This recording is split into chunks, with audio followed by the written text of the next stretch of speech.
Nakarating na nga dito sa loob ng Campo Crame itong convoy ng Criminal Investigation and Detection Group La Union, kasama itong si Ronnie Dayan.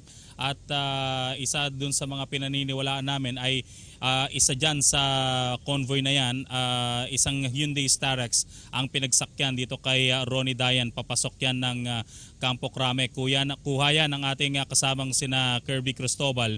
Papasok dito sa loob ng Campo Crame kung saan nga ay ayun, tuloy-tuloy nang pumasok itong convoy na ito. Dumiretso muna ito doon sa pinaka likurang bahagi ng National Headquarters. Ito po yung opisina ng Criminal Investigation and Detection Group.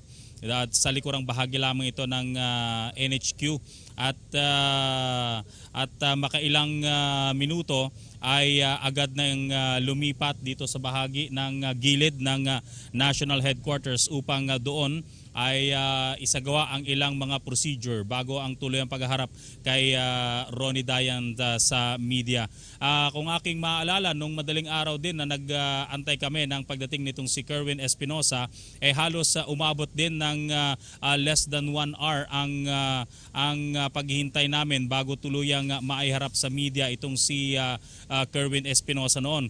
Most probably, ganito rin ang pwedeng mangyari ngayon dahil may mga ilang procedure pa na ginagawa, lalong-lalo na ang Criminal Investigation and Detection Group bago tuloy ang iharap sa mga miyembro ng media itong si Ronnie Dayan. Si Ronnie Dayan po, para sa ating mga ngayon lang nakasubaybay, ay kinuha po kusang loob itong sumuko sa mga otoridad sa bahagi ng Sitio Turod, Barangay San Felipe, Bayan ng San Juan sa La Union, matapos ang kanyang pagtatago simula noong buwan ng Agosto nang lumutang ang kanyang pangalan sa di umano'y illegal drug trade na nangyayari dyan sa loob ng New Bilibid prisons na may kaugnayan siya at yung dating kalihim ng kagawaran ng katarungan si Secretary Leila de Lima. At si Ronnie Dayan ay inaasahang ihaharap nga ngayong hapon na ito.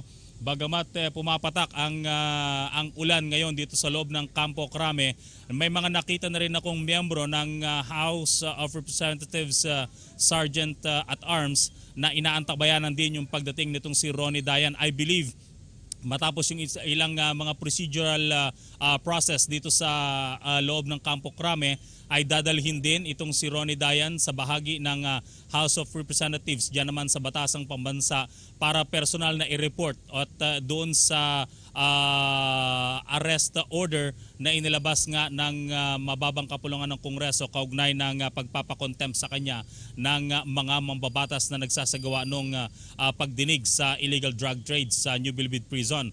At anytime from now, meron naman din po tayong live feed na makukuha doon sa loob ng briefing area kung saan naghihintay na rin ang ating mga miyembro ng media doon sa loob ng briefing area. Ito pong briefing area na ito sa loob ng National Headquarters ng PNP ay doon lamang sa pinaka-lobby ng